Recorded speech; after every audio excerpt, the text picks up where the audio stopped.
بسم الله الرحمن الرحيم إن الحمد لله نحمده ونستعينه ونستغفره ونعوذ بالله من شرور أنفسنا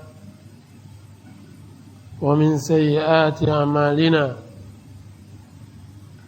من يهد الله فلا مضل له ومن يضلل فلا هادي له أشهد أن لا إله إلا الله وحده لا شريك له وأشهد أن محمدا عبده ورسوله صلى الله عليه وعلى آله وصحبه وسلم تسليما مزيدا أما بعد muslimin dan muslimat yang dirahmati oleh Allah. Assalamualaikum warahmatullahi wabarakatuh.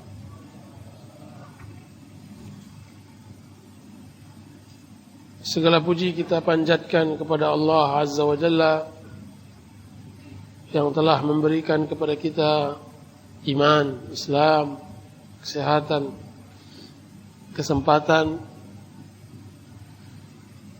Mudah-mudahan dengan puja-puji tersebut akan mendatangkan pada diri kita mahabbah, kecintaan kepada Allah Azza wa Jalla. Salawat beserta salam kita panjatkan kepada Nabi Muhammad sallallahu alaihi wasallam, rahmatun muhdah, rahmat yang dihadiahkan Muhammad bin Abdullah, sahabat, keluarga dan orang-orang yang mengikuti mereka dengan baik. Allahumma salli ala Muhammad wa ala ali Muhammad. Pada kesempatan kali ini kita membuka kajian umum. Hari ini kita membahas sebuah ayat di dalam Al-Quranul Karim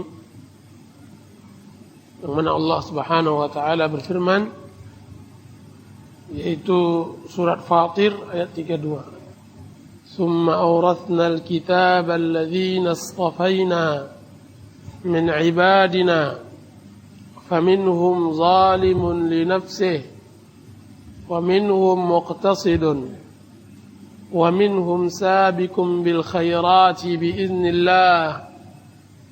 Dzalika huwal fadlul kabir.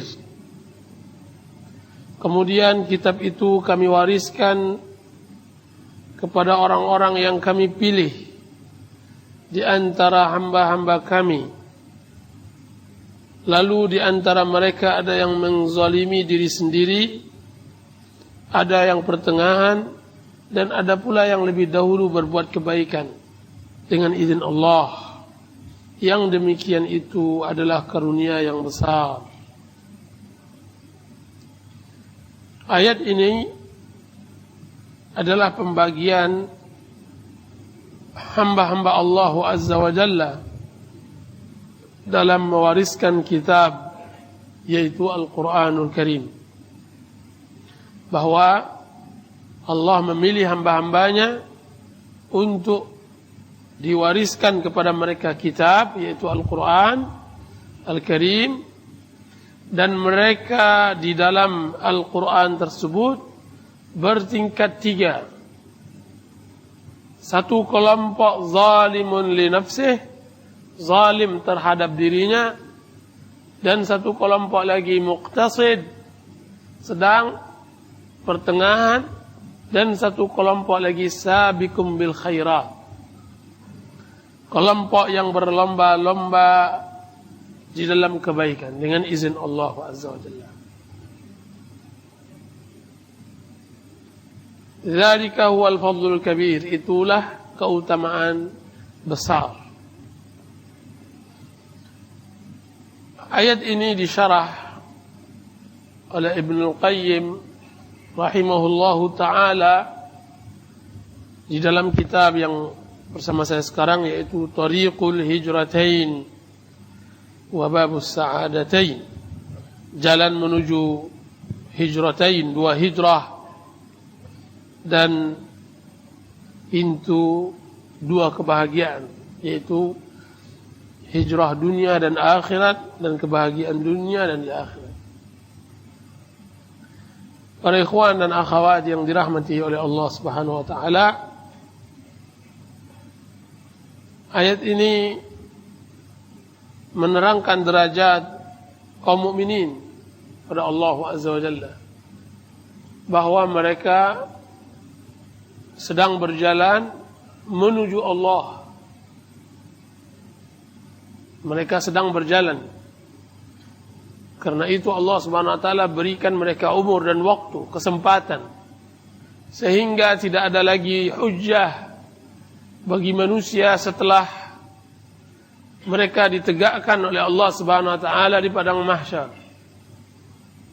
Sehingga tidak ada lagi hujjah di hari akhir, yang 1 hari di sisi Allah Subhanahu wa taala sama 50.000 tahun, 50.000 sana, 50.000 tahun. Kemudian Allah Subhanahu wa taala menyebutkan derajat karena memang Allah Subhanahu wa taala telah mentakdirkan kebahagiaan bagi satu kelompok dan kesengsaraan bagi satu kelompok. Sebagaimana Allah Subhanahu wa taala menakdirkan kebatilan untuk ditegakkan oleh satu kelompok dan kebenaran yang harus dimenangkan oleh satu kelompok. Begitulah sunnatullah Azza wa Jalla di atas permukaan bumi ini, bahwa hari-hari berganti, waktu akan terus berputar, kemenangan berimbang antara yang hak dan yang batil. Allah Subhanahu wa taala berfirman, "Wa tilkal ayyamu nudawiluha bainan nas." Pada hari-hari yang kami berikan tersebut, kami pergantikan hari-hari tersebut antara manusia. Kadang-kadang Allah memenangkan ahlul haq, kemudian Allah tebarkan keadilan di atas tentara dunia. Allah tegakkan rahmat, Allah berikan rahmat pada setiap penjuru dunia. Dan kadang-kadang Allah membiarkan kebatilan untuk menguasai bumi, sehingga dia membuat kerusakan di lautan dan di daratan dan di seluruh penjuru dunia. Akan tapi bagaimanapun Allah Subhanahu wa taala akhirnya akan memenangkan kemenangan bagi ahli taqwa. Allah Subhanahu wa taala berfirman, "Wal 'aqibatu lit taqwa." Kemenangan pasti untuk orang yang bertakwa. Allah Subhanahu wa taala mengatakan, "Wal 'aqibatu lil muttaqin." Dan kemenangan pasti untuk orang-orang yang muttaqin. Jika seandainya hal demikian tentang masalah warisan yang Allah Subhanahu wa taala titipkan, dan warisan ini sebagai fitnah, ujian, dan dia adalah amanah yang Allah Subhanahu wa taala pikulkan kepada manusia setelah langit dan bumi dan gunung menolaknya. Allah Subhanahu wa taala berfirman, "Inna aradna as-samawati wal ard wal jibal fa abayna an yahmilnaha wa ashfaqna minha wa hamalaha al-insan innahu kana zaluman jahula." Sesungguhnya kami tawarkan amanah pada langit dan bumi dan gunung, kemudian mereka tidak mau menerimanya, kemudian dipikul oleh manusia. Sesungguhnya manusia adalah orang-orang yang zalim dan jahula dan bodoh, tidak mengerti. Dan amanah Al-Quranul Karim yang Allah Subhanahu wa taala titipkan, manusia di dalam memikulnya berderajat, bertingkat-tingkat. Di dalam ayat ini Allah Subhanahu wa taala menyebutkan 3 tingkatan. Zalimun li nafsihi, orang yang zalim terhadap dirinya. Muqtasid, orang yang menengah, tidak berbuat zalim dan juga tidak terlampau banyak beribadah, banyak berbuat baik kepada Allah Azza wa Jalla. Dan yang ketiga adalah sabiqum bil khairat. Allah Subhanahu wa taala juga membagi di dalam surat Al-Fatihah jumlah manusia maka kita memohon kepada Allah Subhanahu wa taala agar masuk ke dalam kelompok satu dan dijauhkan dari dua kelompok yang kita hindari. Kita meminta jalan siratal mustaqim, jalan yang ditempuh oleh orang mun'am alaihim, orang-orang yang diberi nikmat. Kemudian kita menolak jalan-jalan yang maghdub, orang yang dimurkai oleh Allah Azza wa Jalla, waddalin, orang-orang yang dilaknat, orang-orang yang disesatkan oleh Allah Azza wa Jalla. Di dalam Al-Fatihah ada 3 kelompok. Kelompok mun'am alaihim, orang yang diberi nikmat. Kelompok maghdub alaihim adalah orang-orang yang dimurkai oleh Allah. Dan kelompok yang dhalin adalah orang-orang yang disesatkan oleh Allah Azza wa Jalla.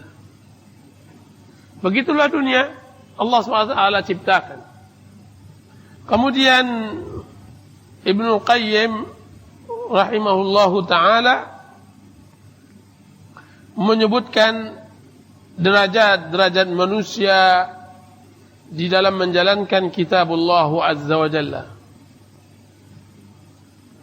Maka derajat yang paling tinggi bagi mukallaf, bagi manusia yang dibebani oleh Allah Azza wa Jalla, ada, beliau membagi menjadi 18 tingkatan.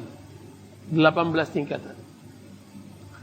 Derajat yang pertama, dia adalah derajat yang paling tertinggi secara mutlak, yaitu derajat kerasulan. Rasul adalah manusia yang dimuliakan oleh Allah Azza wa Jalla. Mereka adalah orang-orang yang dipilih dari hamba-hambanya yang saleh, yang selamat dari aib dan celah. Makanya Rasulullah SWT berfirman, wassalamun alal mursalin, salam sejahtera bagi para rasul. Allah mengucapkan kepada Nuh, salamun ala Nuhin fil alamin, salam sejahtera bagi Nuh. Dan kata-kata salam adalah kata-kata kebahagiaan. Karena di dalam diri Rasul salawatullahi wa salamuhu alaihi ada di sana kebahagiaan yang Allah Subhanahu wa taala letakkan sebagai contoh dan qudwah di atas permukaan bumi ini. Kelompok yang kedua adalah kelompok mereka Rasul akan tapi tidak masuk dari kelompok ulul azmi minar Rasul. Yang kelompok pertama adalah kelompok ulul azmi. Kelompok yang kedua mereka adalah Rasul, yaitu orang-orang yang diutus oleh Allah Azza wa Jalla, akan tapi mereka bertingkat-tingkat derajat mereka sesama mereka selain dari derajat ulul azmi minar Rasul. Kelompok yang ketiga, Allah Subhanahu wa taala menyebutkan mereka adalah para nabi yang tidak diutus kepada umat tertentu dan mereka tidak mempunyai risalah sebagaimana Rasul dan sebagaimana ulul azmi yang mereka diutus kepada umat tertentu dan memiliki Rasul. Kelompok yang keempat, dia semakin ke bawah, dia semakin rendah. Dia adalah warasatul Rasul, pewaris para Rasul, yaitu orang-orang pengganti para Rasul di kaumnya setelah mereka wafat. Mereka lah orang-orang yang mengamalkan ilmu yang diajarkan oleh Rasul sebelum wafat mereka, kemudian mendakwahi manusia dengan apa yang didakwah oleh para Rasul. Dan ini adalah kedudukannya, adalah derajatnya adalah derajat siddiq. Jadi pewaris para Rasul pada derajat yang keempat ini adalah derajat siddiq. Allah Subhanahu wa taala berfirman tentang kelompok ini, walladzina amanu billahi wa rusulihi ulaika humus siddiqun. Dan orang-orang yang beriman kepada Allah dan Rasulnya, mereka adalah orang-orang siddiq. Orang-orang siddiq. Dan orang-orang siddiq, dialah seperti Abu Bakar radhiyallahu anhu, yang mana beliau pengganti dari Rasul setelah wafatnya Rasulullah sallallahu alaihi wasallam. Tidak ada lagi derajat yang lebih tinggi dari kesiddiqan. Jika seandainya ada, niscaya telah menempel kepada Abu Bakar radhiyallahu anhu. Beliau yang menyelesaikan perkara umat ketika umat semua dalam kekacauan. Beliau yang menjadi tonggak yang kokoh ketika umat sedang goyah. Beliaulah siddiq umat ini, yang mana beliau adalah mengganti Rasulullah sallallahu alaihi wasallam. Dan siddiq adalah penengah wasit antara Rasul dan umatnya. Begitu juga Abu Bakar radhiyallahu an, dia adalah wasit, penengah, sebagai penyambung lidah antara Rasul dengan umatnya. Makanya pahala siddiq adalah pahala yang tidak terhenti, karena sehebat apapun amal yang dilakukan oleh orang-orang setelah siddiq, maka tetap mengalir kepada siddiq. Kenapa? Karena dia adalah penyambung lidahnya. Terbukti dengan banyak hadis yang menerangkan tentang keutamaan menyampaikan apa yang disampaikan oleh para rasul. Terbukti dengan keutamaan di dalam hadis tentang keutamaan berdakwah di jalan Allah Subhanahu wa taala. Sebagaimana dalam hadis yang disampaikan oleh Rasulullah sallallahu alaihi wasallam kepada Ali bin Abi Thalib radhiyallahu anhu, "Wallahi li an yahdiyallahu bika rajulan wahida khairun laka min humurun na'am." Demi Allah, satu orang yang engkau beri petunjuk lebih baik daripada onta merah. Di dalam hadis juga disebutkan, "Man sanna fil islami sunnatan hasanah fa amila biha ba'dahu kana lahu mithlu ajri man amila biha la yanqusu min ujurihim syai'a." Barang siapa yang membuat sunnah di dalam Islam, sunnah yang baik, kemudian diamalkan setelahnya nanti sunnah tersebut, maka dia mendapatkan pahala seumpama orang yang mengamalkannya, tidak mengurangi sedikit pun pahalanya. Dan juga sahih dari Rasulullah SAW bahwa beliau bersabda, "Idza mata ibnu Adam inqata 'amaluhu illa min thalath. Shadaqatin jariyah aw 'ilmin yuntafa'u bih aw waladin salihin yad'u lah." Jika seandainya telah meninggal anak Adam, terputuslah amalnya kecuali 3 hal: sedekah jariyah, atau ilmu yang bermanfaat, atau anak yang saleh yang mendoakannya. Makanya orang yang mengajarkan kebaikan dan mengamalkannya, dia mendapat derajat siddiq, dan seluruh alam bertasbih kepadanya. Di dalam hadis yang hasan dikeluarkan oleh Imam Tirmidzi dan Abu Dawud dan yang lainnya, Nabi Muhammad SAW bersabda, "Innal alim yastaghfiru lahu man fis samawati wa man fil ard hatta an-namlatu fi juhriha." Sesungguhnya seorang alim akan diminta ampunkan oleh semua yang ada di langit dan semua yang ada di bumi, sampai semut yang ada di dalam sarangnya. Dan Allah Subhanahu wa taala akan memberikan doa dan salawat kepada orang yang mengajarkan manusia kebaikan. Innallaha wa malaikatahu yusalluna ala muallimin nas al-khair. Sungguhnya Allah dan malaikatnya berselawat, berdoa kepada orang yang mengajarkan manusia kebaikan. Itulah orang-orang siddiq, orang yang menggabungkan antara ilmu dengan amal. Orang yang menggabungkan kegiatan hidupnya antara ilmu dengan amal. Adapun derajat yang berikutnya, yang kelima, yaitu a'immatul adil, para pemimpin yang adil, para penguasa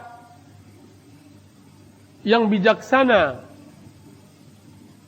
yang dengan penguasa tersebut mendatangkan ketenangan di jalan, meluruskan perkara umat, perkara rakyat, yang dapat menegakkan hukum-hukum Allah Azza wa Jalla di atas permukaan bumi ini. Yang dengan penguasa yang adil tersebut akan terbantukan yang lemah dan akan terhalangi yang zalim, dan akan tegak amar ma'ruf nahi munkar, dan akan berkibar syariat Allah Azza wa Jalla di atas kitabullah dan sunnah Rasulullah sallallahu alaihi wasallam. Dengan imam yang adil, maka tegaklah tauhid dan runtuhlah bid'ah dan syirik kepada Allah Azza wa Jalla. Mereka itulah orang-orang yang layak ditegakkan bagi mereka nanti di sisi Allah Azza wa Jalla mimbar-mimbar, singgasana dari cahaya. Rasulullah sallallahu alaihi wasallam bersabda, "Al-muqsituna ala manabirin min nur yawmal qiyamah an yaminir rahman tabaraka wa ta'ala wa kilta yadayhi yamin alladhina ya'diluna fi hukmihim wa ahlihim wa ma walau." Orang-orang yang berlaku adil, yaitu pemimpin-pemimpin yang adil, berada di singgasana cahaya pada hari kiamat nanti, di kanan Rahman, di kanan Allah Azza wa Jalla, dan kedua tangan Allah Subhanahu wa taala terbilang kanan, yaitu orang-orang yang berlaku adil di dalam keputusan mereka, keluarga mereka, dan rakyat yang mereka pimpin. Di dalam hadis yang maknanya sahih, akan tapi riwayatnya dhaif, "Inna ahabbal khalqi ila Allah wa aqrabahum minhu manzilatan yaumal qiyamah imamun adil." Sungguhnya yang paling Allah cintai dari makhluk dan yang paling dekat nanti di sisi Allah adalah imam yang adil. Imam yang adil. Bagaimana tidak ketika seluruh makhluk merasakan ketentraman di bawah singgasananya, seluruh rakyat merasa kedamaian di bawah keadilannya, seluruh rakyat merasa tenang, sentosa di bawah tongkat kekuasaannya, maka nanti Allah akan memberikan balasan yang setimpal, karena al-jaza'u min jinsil amal, ganjaran sesuai dengan amal perbuatan di dunia. Dialah satu kelompok dari 7 kelompok, yaitu imam yang adil, pemimpin yang adil, akan mendapatkan perlindungan yang tidak mendapatkan perlindungan pada saat itu kecuali perlindungan Allah Azza wa Jalla. Sab'atun yuzilluhumullah yawma la zilla illa zilluh. 7 golongan yang akan mendapatkan perlindungan Allah Azza wa Jalla pada hari di saat tidak ada perlindungan. Yang pertama, dialah imam adil, imam yang adil. Dialah khulafaur rasyidin yang menghabiskan waktunya, menghabiskan hidupnya untuk ketentraman masyarakatnya. Dialah Umar bin Abdul Aziz, dialah Muawiyah radhiyallahu anhu, dialah imam-imam yang telah berlalu dari umat ini, yang sangat luar biasa sirah dan kehidupan mereka, yang mereka habiskan kehidupan mereka untuk mengabdi kepada Allah Azza wa Jalla dan masyarakatnya. Dan sebaliknya, tidak ada yang lebih rendah derajat dan tingkatnya seperti penguasa yang zalim. Penguasa yang zalim, penguasa yang diktator, penguasa yang durjana, yang dengan penguasa tersebut akan tegak kemungkaran dan akan runtuh kemakrufan. Dengan penguasa tersebut akan selalu ditindas yang lemah dan akan berdiri tegak orang-orang yang sombong dan yang orang-orang yang kuat. Dengan kekuasaan yang zalim tersebut akan berkembang biak maksiat dan pembangkangan kepada Allah Azza wa Jalla, akan berkembang biak semua kezaliman dan kefasikan dan kekufuran. Di bawah kekuasaannya pula berlaku dan berkembang biak kebijaksanaan iblis. Makanya mereka nantinya juga akan mendapatkan ganjaran yang setimpal, al-jazaa'u min jinsil amal, bahwa mereka akan dihinakan oleh Allah Subhanahu wa taala sehingga akan diinjak oleh seluruh makhluk. Di dalam hadis yang tadi saya sampaikan, lanjutannya Allah Subhanahu wa taala mengatakan, wa inna abghadal khalqi ila Allah wa ab'adihim minhu manzilah yaumal qiyamah imamun jair. Dan sungguhnya yang paling Allah Subhanahu wa taala benci dari makhluknya dan yang Allah Subhanahu wa taala jauhkan kedudukannya pada hari kiamat adalah penguasa yang zalim. Penguasa yang tidak menunaikan amanahnya. Adapun yang kelompok yang keenam dari kelompok dalam menerima kitabullah Azza wa Jalla adalah al-mujahiduna fi sabilillah. Orang-orang yang berjihad di jalan Allah Azza wa Jalla. Mereka adalah bala tentara Allah Azza wa Jalla. Orang-orang yang telah membela agama Allah dan menghalangi musuh Allah Subhanahu wa taala merusak agamanya. Mereka lah yang menjaga kehormatan Islam, menjaga batas-batas tanah yang telah dimiliki oleh kaum muslimin. Mereka lah orang-orang yang memerangi musuh agar kalimah Allah Azza wa Jalla yang paling tinggi. Dan mereka lah orang-orang yang telah membayar, yang telah menjual harta, yang menjual jiwa, menjual waktu dan kehidupan mereka dengan murah karena kecintaan kepada Allah Azza wa Jalla dan karena hendak meninggikan kalimah Allah Azza wa Jalla. Mereka selalu berserikat, setiap orang-orang yang selalu menjaga syariat Allah Azza wa Jalla. Sekalipun mereka berserikat di dalam pahala pada setiap orang-orang yang menjaga syariat Allah Azza wa Jalla, sekalipun mereka tidak berperang di jalan Allah Azza wa Jalla. Dan orang-orang yang disebut mujahidun, semua orang-orang yang menjadi sebab tegaknya jihad di jalan Allah. Tegak jihad di jalan Allah Azza wa Jalla. Di dalam hadis bahwa yang akan masuk surga ketika seorang mujahid di jalan Allah Subhanahu wa taala memanah orang musyrik atau kafir, maka yang akan masuk surga adalah yang memanahnya, yang membuat panah, yang menjualnya dan yang sebagainya.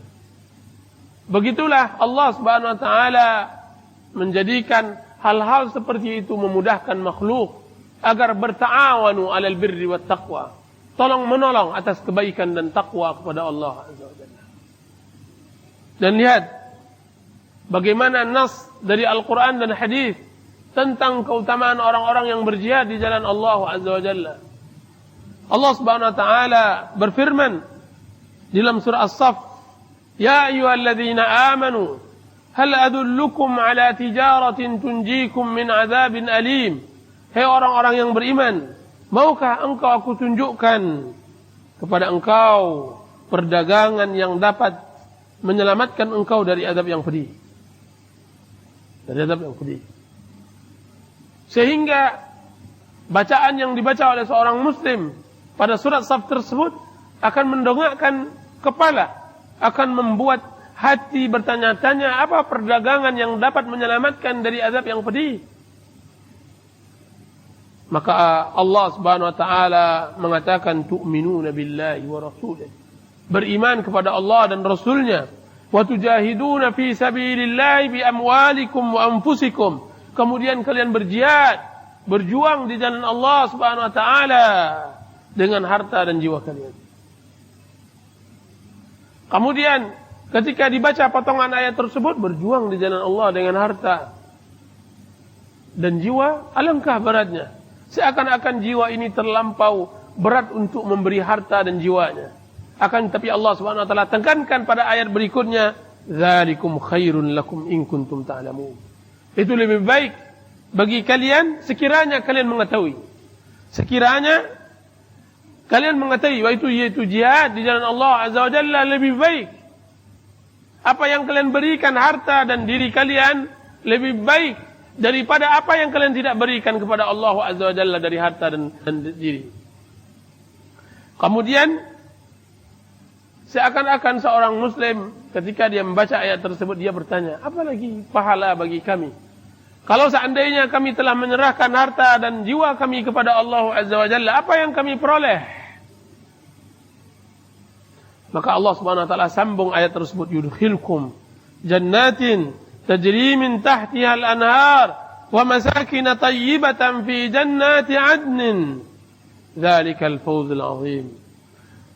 Apa kata Allah Subhanahu wa taala pada lanjutan ayat tersebut, yaghfir lakum dzunubakum. Allah akan mengampuni dosa kalian dan akan memasukkan kalian ke surga-surga yang di bawahnya mengalir sungai dan rumah-rumah yang baik di surga Jannatu Adnin. Itulah kemenangan yang paling besar. Seakan-akan jiwa bertanya seperti itu kami di dunia, itu kami di akhirat ya Allah, kami mendapatkan surga. Apa kami yang kami dapat di dunia dari kebaikan dan semacamnya? Maka Allah Subhanahu wa taala lanjutkan ayat tersebut, Allah mengatakan wa ukhra tuhibbunaha nasrun minallah wa fathun qarib wa basyiril mu'minin. Kalau kalian seandainya juga kalian mau lagi, maka yang lainnya adalah kemenangan dari Allah dan penaklukan dengan pada waktu yang sangat dekat, dan berilah kabar gembira bagi kaum mukminin. Apa kata Ibnu Qayyim rahimahullahu taala ketika menafsirkan ayat ini? Faya lillah ma ahla hadhihi al-alfaz wa ma alsaqaha bil qulub wa ma a'zamaha jazban laha wa tasyiran ila rabbiha wa ma altafa mawqi'aha min qalbi kulli muhibb wa ma a'zama ghina al-qalbi wa atyaba 'aishihi hina tubashiruhu ma'aniha. Apa kata beliau? Alangkah manisnya lafaz-lafaz ini dan alangkah melekatnya di dalam hati dan alangkah kuatnya tarikannya dan dorongannya kepada Allah Azza wa Jalla. Alangkah halusnya kenanya di dalam hati bagi setiap orang yang mencintai Allah, dan alangkah besarnya kekayaan hati dan kenikmatan hidup jika seandainya telah mengena makna di dalam ayat tersebut. Fa nas'alullaha min fadlihi innahu jawadun karim. Kita memohon kepada Allah Subhanahu wa taala dari keutamaannya, sungguhnya Dia bermulia. Itulah orang-orang yang berjihad di jalan Allah Azza wa Jalla. Jalan yang telah dilalui oleh Khalid bin Walid, oleh Ubaidah bin Jarrah,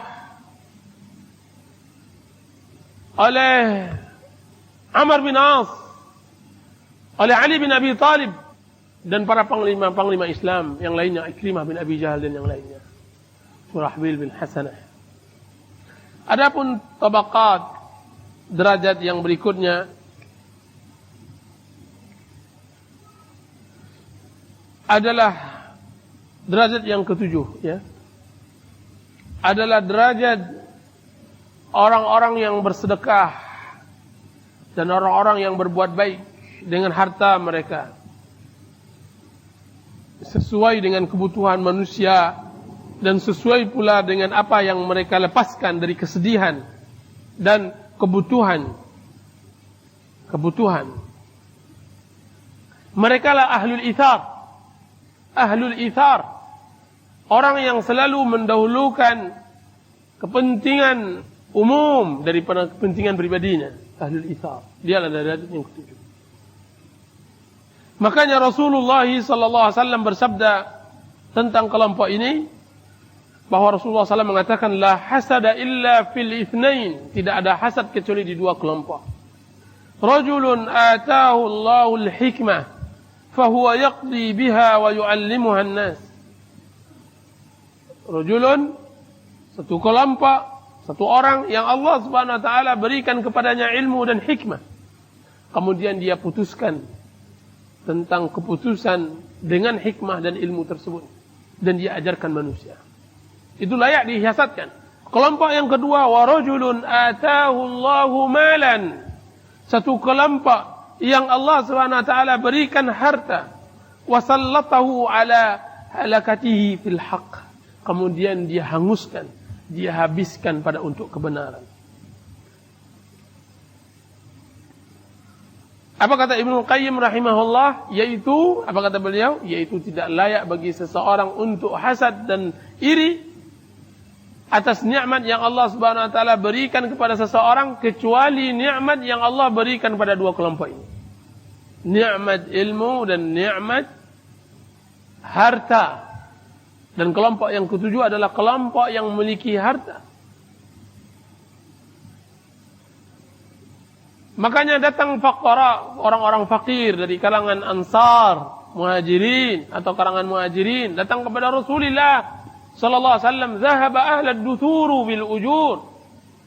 Ya Rasulullah, sesungguhnya orang-orang kaya telah membawa pahala yang sangat banyak.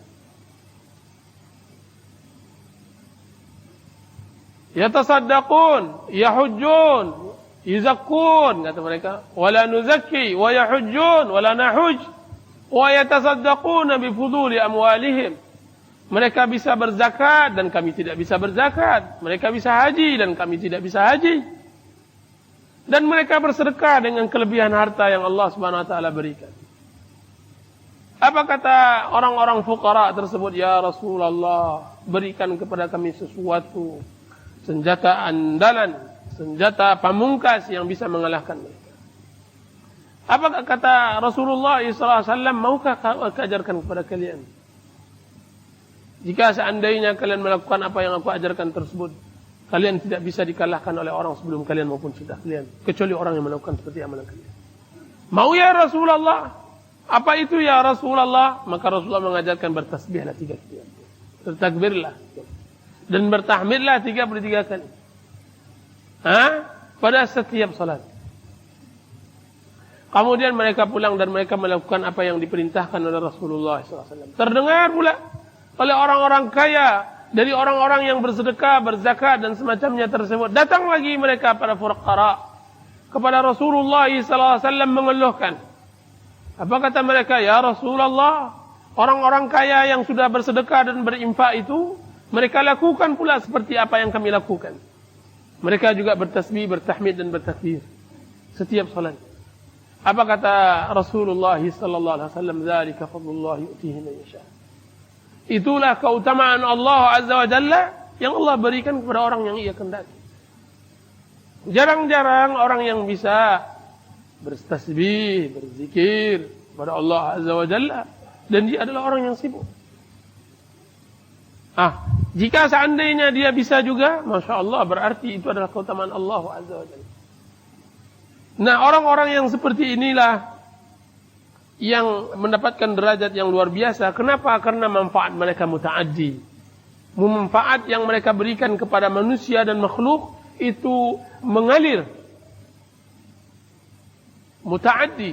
Dia mengalir, berpindah kepada orang banyak. Faedahnya umum. Berbeda dengan ibadah-ibadah yang hanya sebatas faedahnya terhadap diri sendiri. Makanya mereka mendapatkan keutamaan yang sangat luar biasa. Allah Subhanahu wa taala berfirman, "Alladzina yunfiquna amwalahum bil-laili wan-nahari sirran wa 'alaniyah." Orang-orang yang berinfakkan harta mereka pada siang dan malam hari, sembunyi maupun terang-terangan. Falahum ajruhum 'inda rabbihim wala khaufun 'alaihim wala hum yahzanun. Bagi mereka pahala di sisi mereka Allah, dan tidak ada rasa takut bagi mereka dan tidak mereka sedih. Bagaimana mereka takut dan sedih di akhirat, maka tidak akan ada rasa takut dan sedih di akhirat, karena mereka telah menyembelihnya. Karena rasa takut dan sedih tersebut sudah mereka sembelih di awal kali dirham yang mereka letakkan di tangan si fakir. Rasa takut akan kemiskinan, rasa sedih akan kegelapan hidup setelah dia berinfak, dia sembelih dahuluan. Dia berikan kepada si fakir. Dia berikan kepada si miskin. Makanya al-jaza'u min jinsil amal. Ganjaran sesuai pula dengan amal. Orang yang melakukan hal itu di dunia, maka Allah akan berikan ganjaran nanti di akhirat. Nah, kemudian Allah Subhanahu wa taala memanggil orang-orang yang Allah berikan kepadanya harta, "Man dzalladzi yuqridullaha qardan hasanan fa yudha'ifahu lahu adha'afan katsira." Barang siapa lagi yang mau menghutangkan kepada Allah Subhanahu wa taala hutang yang baik, niscaya Allah Subhanahu wa taala nanti akan lipat gandakan dengan lipatan yang sangat banyak. Itulah derajat Abdurrahman bin Auf, derajat Utsman bin Affan, derajat Ulbah bin Zaid, derajat orang-orang yang dermawan pada zaman Rasulullah SAW dan orang-orang yang mengikuti mereka dengan baik. Adapun kelompok yang berikutnya, ini kita masih menceritakan orang, padahal sudah tingkat 8. Adalah pun tingkat yang ke-8, yaitu orang yang Allah Subhanahu wa taala bukakan untuknya pintu, salah satu pintu dari pintu kebaikan yang terbatas untuk dirinya saja. Allah mudahkan kepadanya umrah, bacaan Al-Quran, puasa, i'tikaf, zikir. Setelah ia menunaikan yang wajib, dia berusaha memperbanyak amalnya dengan ibadah-ibadah yang dapat menolongnya nanti di akhirat. Ketika dia telah menunaikan yang wajib, maka dia pikir lagi apa ibadah yang harus saya lakukan. Maka dia dapatkan dirinya mampu untuk berpuasa, maka dia berpuasa. Berpuasa seperti puasa Nabi Daud, atau berpuasa Senin, Kamis dan semacamnya. Atau berhaji, tidak ada musim haji kecuali dia berangkat haji.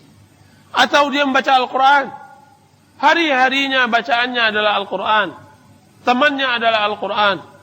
Ketika ia letih, lidahnya letih dari membaca Al-Quran, maka ia perdengarkan telinganya dengan mendengarkan Al-Quran. Tidurnya dengan Al-Quran dan bangunnya dengan Al-Quran. Dia adalah Al-Quran. Atau i'tikaf, tidak ada malam-malam Ramadan kecuali dia duduk di masjid bermunajat kepada Allah Azza wa Jalla. Atau ia adalah ahli zikir yang lidahnya basah berzikir kepada Allah Azza wa Jalla, mengingat dan mengenang nikmat yang Allah Subhanahu wa taala berikan kepadanya. Nah, orang-orang ini adalah derajat yang ke-8. Adapun derajat yang ke-9 adalah kelompok yang Allah Subhanahu wa taala selamatkan, ahlun najah, orang-orang yang selamat karena mereka menunaikan kewajiban dan meninggalkan yang haram. Hanya sebatas itu, tidak menambah dan tidak mengurangi. Dia hanya menunaikan yang wajib dan meninggalkan yang haram. Apa yang dihalalkan oleh Allah dia halalkan, apa yang diharamkan oleh Allah Subhanahu wa taala ia haram. Apa yang Allah Subhanahu wa taala wajibkan ia laksanakan, apa yang Allah Subhanahu wa taala larang dia tinggalkan. Adapun yang sunnah dia tidak melakukannya. Kalaupun dia melakukannya hanya sebatas untuk menutupi kewajibannya, untuk menutupi kekurangan pada hal yang dia lakukan dalam hal yang wajib. Sebagaimana seorang badui yang datang kepada Rasulullah sallallahu alaihi wasallam menanyakan tentang salat, tentang haji, tentang puasa, tentang zakat. Kemudian dia mengatakan, "Wallahi la azidu ala hadza wa la unqisu minhu." Ya Rasulullah, demi Allah, saya tidak akan menambahnya dan tidak akan menguranginya. Apa kata Rasulullah sallallahu alaihi wasallam setelah berlalu badui tersebut? "Aflaha in shadaq." Sungguh ia akan bahagia jika seandainya ia jujur di dalam ucapannya. Kelompok yang ke-10 adalah kelompok kaum asrafu ala anfusihim. Kelompok yang melampaui batas, yang zalim terhadap dirinya, melakukan maksiat kepada Allah Azza wa Jalla, melakukan dosa-dosa besar. Akan tetapi Allah Subhanahu wa taala berikan kepadanya rizki taubat. Allah karuniakan kepadanya taubat sebelum meninggal dan wafat. dengan taubat yang benar. Dan mereka ini adalah orang yang secara mutlak selamat dari azab Allah Azza wa Jalla, sekalipun dia melakukan dosa, karena dia telah bertaubat dengan taubat yang benar. Allah Subhanahu wa taala berfirman, "Qul ya ibadiyalladzina asrafu 'ala anfusihim la taqnatu min rahmatillah. Innallaha yaghfiru dzunuba jami'a." Katakan kepada hamba-hambaku yang telah melampaui batas, janganlah mereka berputus asa dari rahmat Allah. Sungguhnya Allah Subhanahu wa taala mengampuni semua dosa. Nah, kelompok yang ke-11, dan ini kelompok yang selamat. Masih kita bercerita adalah kelompok yang selamat. Kelompok yang ke-11 adalah kelompok yang menggabungkan antara amal saleh dengan amal taleh, amal baik dan amal buruk. Sebagaimana mereka melakukan kebaikan, mereka juga melakukan dosa besar. Dan mereka bertemu dengan Allah Subhanahu wa taala sedang melakukan dosa besar tersebut tanpa sempat bertaubat kepada Allah. Akan tetapi kebaikan mereka jauh lebih berat dan jauh lebih besar daripada dosa mereka. Dan kelompok tersebut harus ditimbang.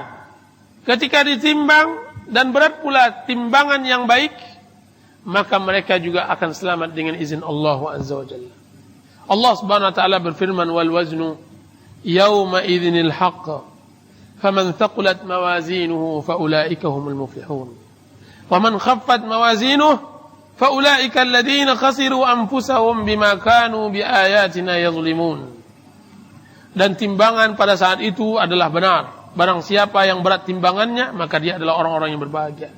Barang siapa yang ringan timbangannya, mereka adalah orang-orang yang merugi dan dari apa yang mereka telah lakukan dari kezaliman dengan ayat-ayat kami. Kelompok yang ke-12 adalah kelompok yang sebanding antara kebaikan dengan keburukan mereka. Kebaikan dan keburukan.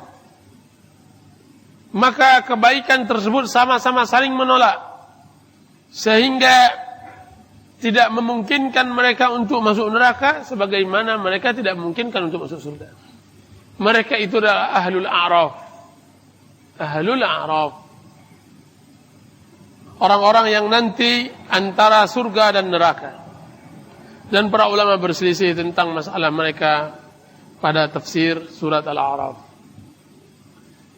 Dan kelompok yang ke-13 adalah kelompok manusia yang diazab. Kita berlindung kepada Allah Azza wa Jalla. Dan ini mulai masuk pada kelompok neraka. Sekalipun kelompok ini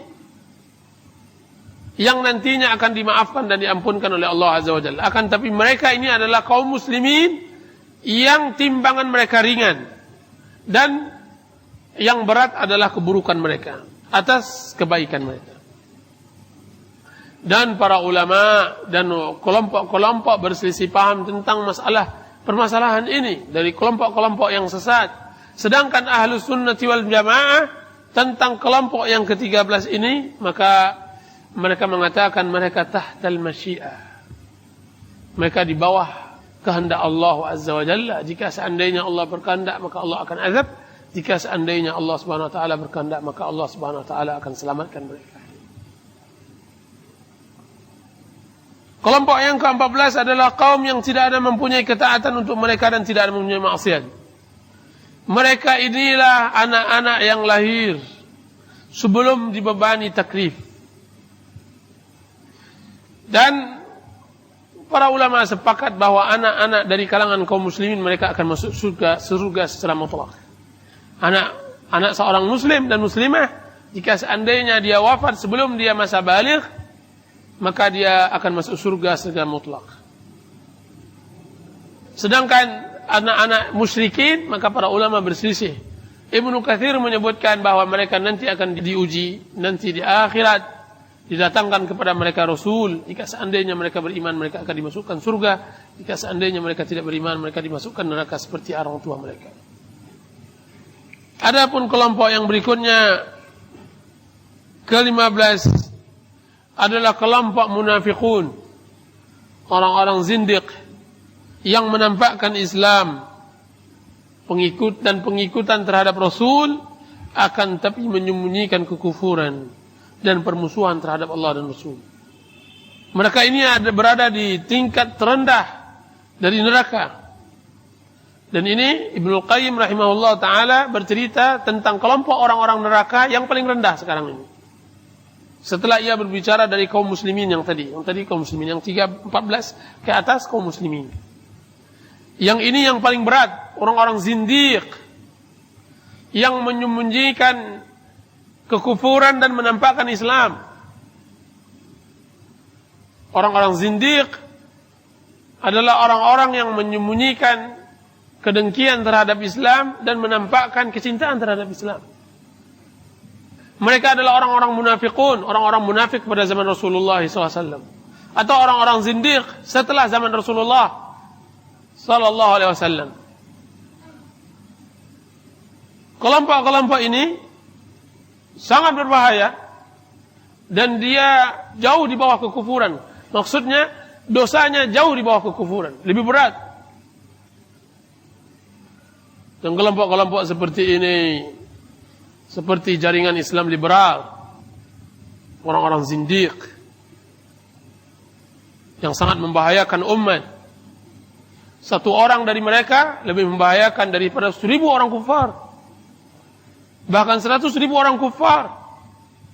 Satu tulisan yang masuk ke dalam perpustakaan Islam jauh lebih berbahaya daripada 100 tulisan yang ditulis oleh orang kufar sendirian.